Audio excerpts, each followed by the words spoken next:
si me permiten, tratar de ser lo más breve y lo más concreto que pueda con respecto a este famoso Plan B.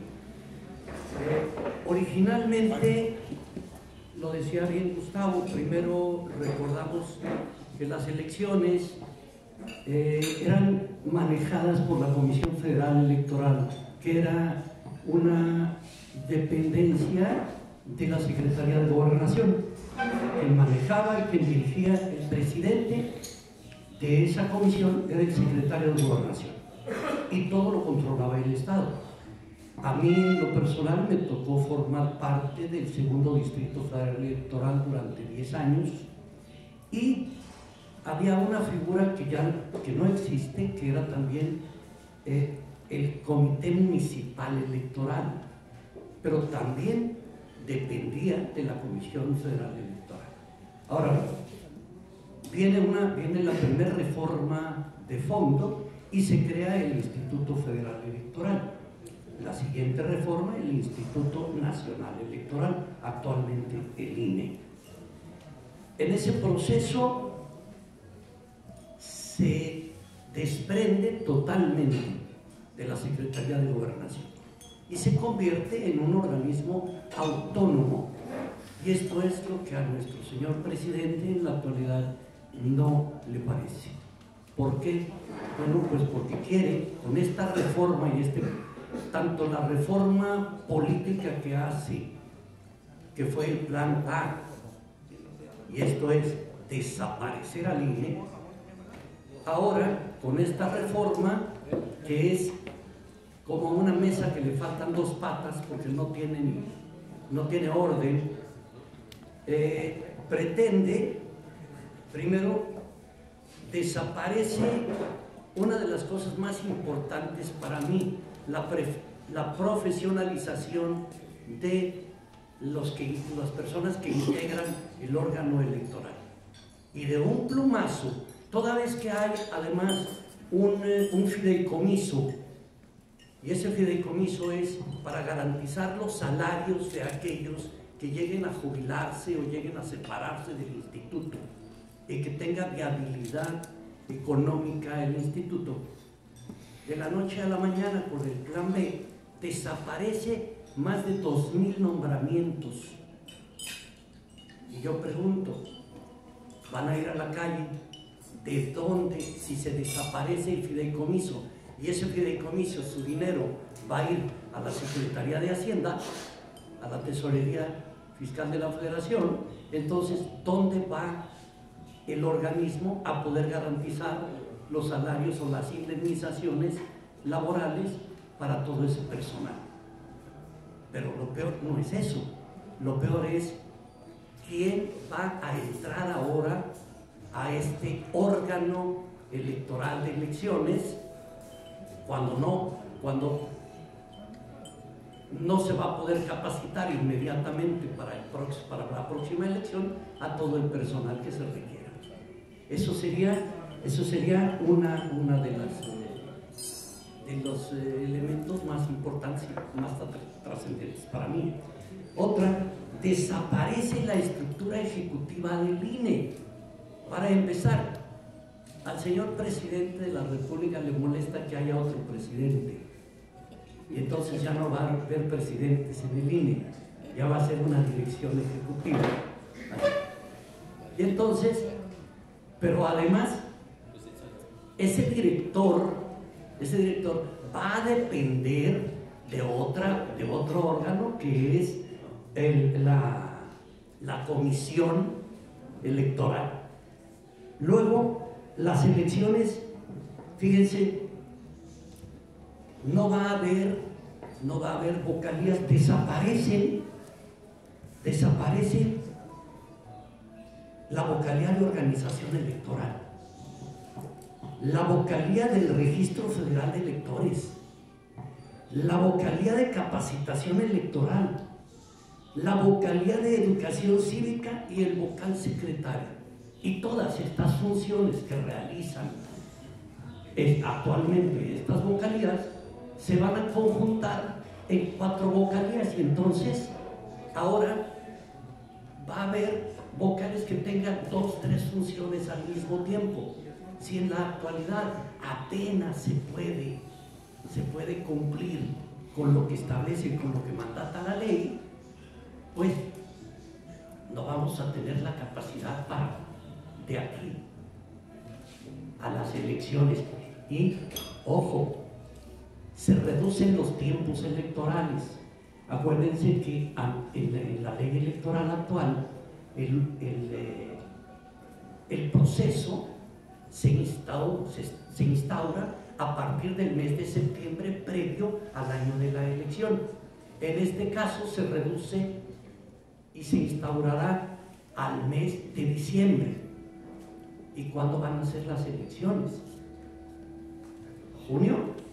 Entonces vamos a tener 6 meses cuando teníamos 9 meses. Pero aparte tenemos algo que también es muy importante. Para la capacitación electoral estamos hablando de que eran 54 días y ahora se reduce a 26 días. Y en 26 días se va a tener que insacular, se va a tener que capacitar y se tendrá que designar a quienes lleven a cabo la elección en las casillas. Si en la actualidad muchas veces tenemos que estar echando mano de los ciudadanos de la fila. ¿Por qué? Porque el que se insaculó, se capacitó, se designó, a veces se enferma o simplemente no va. Y entonces, ¿cómo le vamos a hacer? Pero además, ese capacitador, ese vocal ya va a tener muy reducido el tiempo y aparte los recursos. ¿Por qué? Bueno, pues porque vamos a desaparecer toda la infraestructura del INE y vamos a crear una nueva.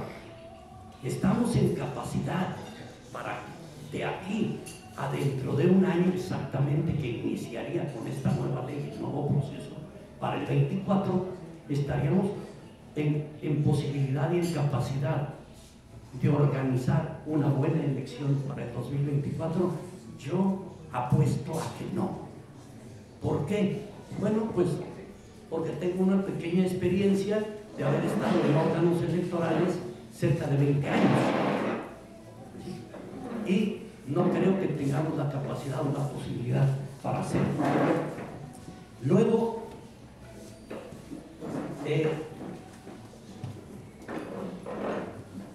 tenemos, permítanme un segundo.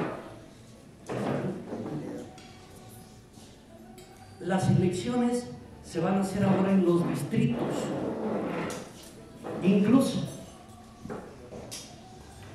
en los distritos, como se restaura y cambia totalmente los órganos electorales, incluso en los recursos que hay, porque también se modifica el tribunal fiscal, el tribunal electoral, y los órganos y sus vocalías y sus salas. Desaparece la sala principal. Entonces, los recursos, va a haber recursos ahora que van a ser resueltos por los mismos comités distritales. ¿Quién me garantiza a mí que en un comité distrital haya gente capacitada desde el punto de vista jurídico? No todos los que están al frente de un distrito son abogados y no saben de recursos, y eso es una materia eminentemente jurídica. Entonces, ahí tenemos uno de los grandes problemas. Luego, sí, hay un órgano interno de control que se le van a dar atribuciones más allá de las que establece la propia Constitución, con capacitaciones, con capacidades metaconstitucionales. Luego desaparece el fideicomiso para la infraestructura de los módulos.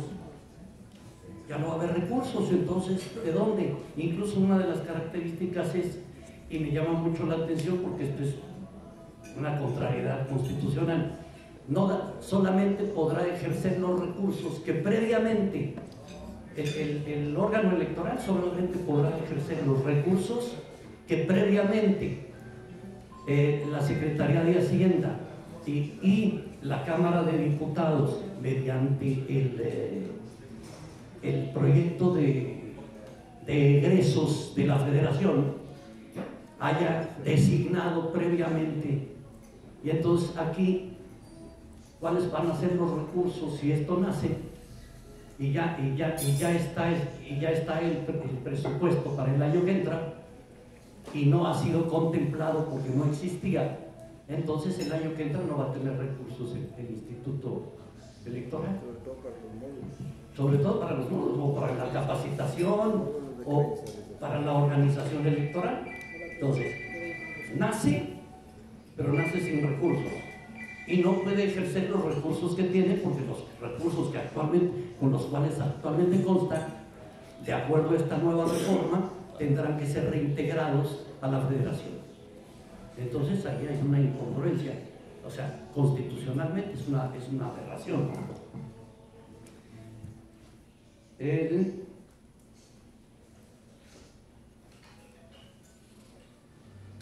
Hay una modificación para la votación de los mexicanos en el extranjero y le ponen mucha atención en la nueva reforma, pero son los únicos que van a votar previamente antes de la elección, y aparte lo podrán hacer por vía electrónica. Entonces vamos a tener voto electrónico en el extranjero y voto personal y directo en México. Son 2 votos. Otra de las características es, y esto es para mí violatorio del artículo 20 constitucional, cuando una persona es sujeta a un proceso penal que es vinculado, la misma Constitución establece que puede ser suspendido en sus derechos políticos cuando está recluido de manera preventiva. Bueno, pues ahora esa persona que está recluida preventivamente va a poder votar y va a haber una casilla especial dentro de los centros de readaptación social. Así. Pero además, también a todo aquel que previamente solicite ejercer su voto y tenga una incapacidad física, etcétera, que esté incapacitado físicamente para ocurrir por cuestiones de carácter médico, pues va a poder hacer la solicitud previa al órgano electoral, y el órgano electoral, que ahora no va a tener personal, pues va a tener que designar a alguien para que vaya a la casa de esa persona y previamente le recabe su voto. Voto secreto. Voto secreto, personal y directo. Así. Entonces, decimos, hay una serie de incongruencias. O sea, reducimos personal, pero le damos más atribuciones y más obligaciones. Y más derechos al ciudadano. Entonces, aquí pues va a haber 10,000 recursos porque yo pedí que fueran a mi casa, no fueron. A lo mejor digo que tenía COVID y no sé cómo va a poder entrar una persona a una habitación con alguien con COVID a recabar el voto. O sea, son cosas que llaman mucho la atención. Actualmente el INE puede sancionar, o el Tribunal Electoral puede sancionar y cancelar una candidatura por faltas graves o por no reunir todos los requisitos que establece previamente tanto la Constitución como la ley electoral y de partidos políticos. Pues en este caso ya no se pueden cancelar las candidaturas, pero tampoco podrá haber sanciones, pero esas sanciones serán mínimas cuando se hagan, y aquí aguas con las corcholatas, cuando se hagan actos previos de campaña. Así. Todos sabemos que hay por lo menos 3 personajes de la política nacional que actualmente están en campaña nacional, ¿así? Y que son funcionarios. llámese el secretario de Relaciones Exteriores, llámese el secretario de Gobernación y llámese la jefa de gobierno de la Ciudad de México. Bueno, pues andan en campaña, ya no van a poder ser sancionados. ¿Por qué? Porque ya va a estar permitido, o por lo menos no sancionado. Otra de las características, sí hay sanciones y graves para los partidos políticos que denosten o hablen mal del gobierno. Queda prohibido hablar mal del gobierno, sobre todo para los partidos políticos.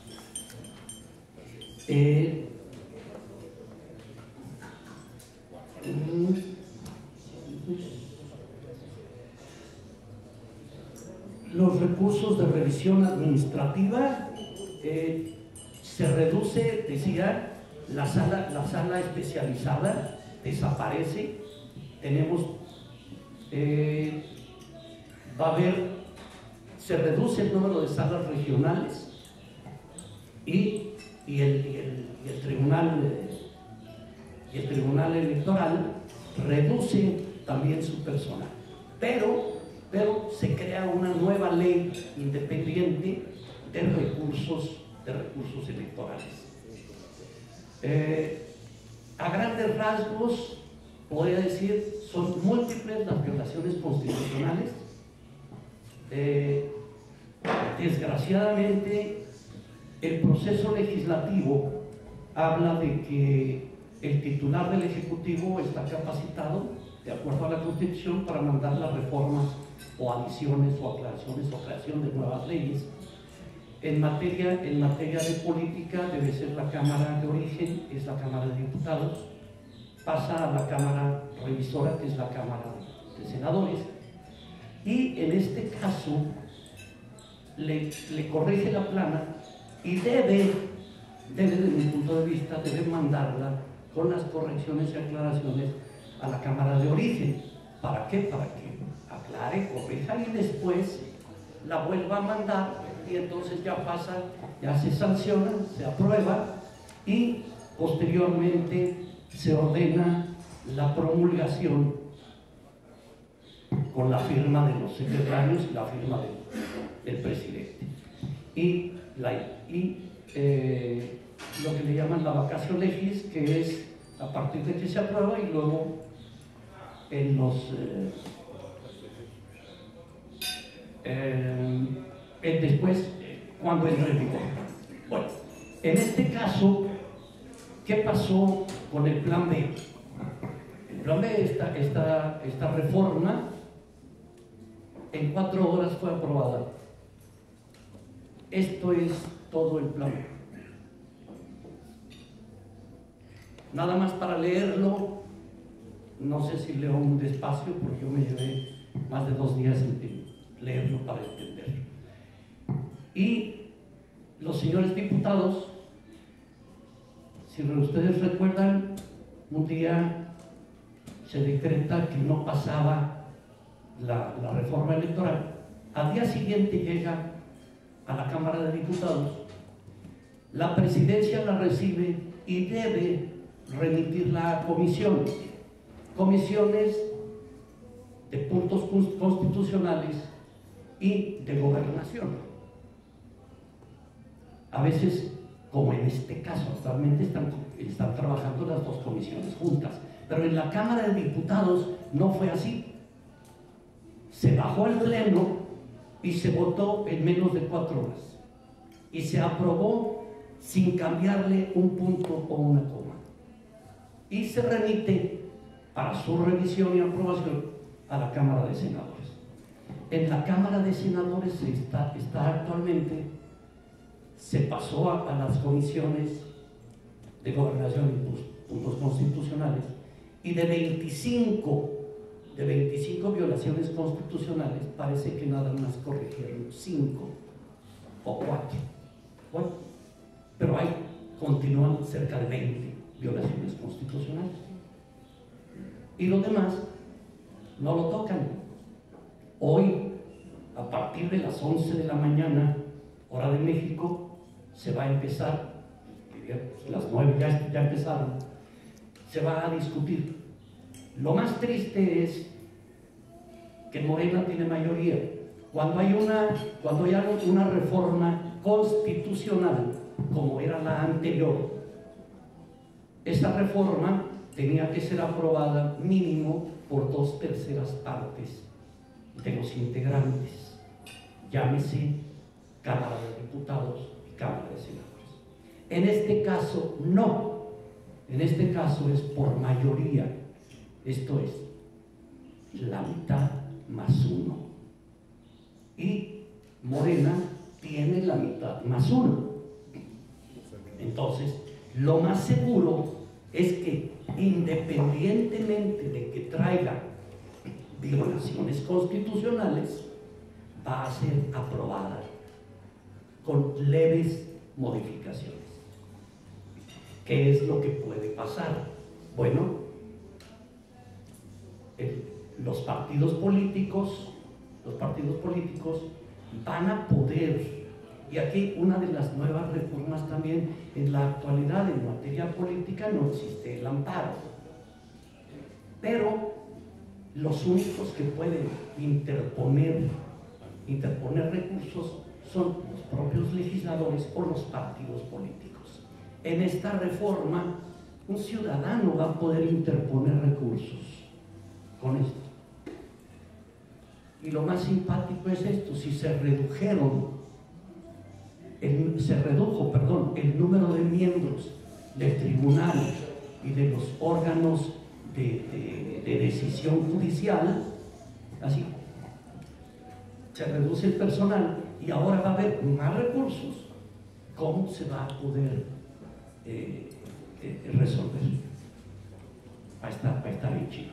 Y en este caso, lo que decía hace un momento, lo más seguro es que va a proceder esto, aún con todas sus violaciones, y los partidos políticos tendrán 30 días para interponer un juicio de revisión constitucional.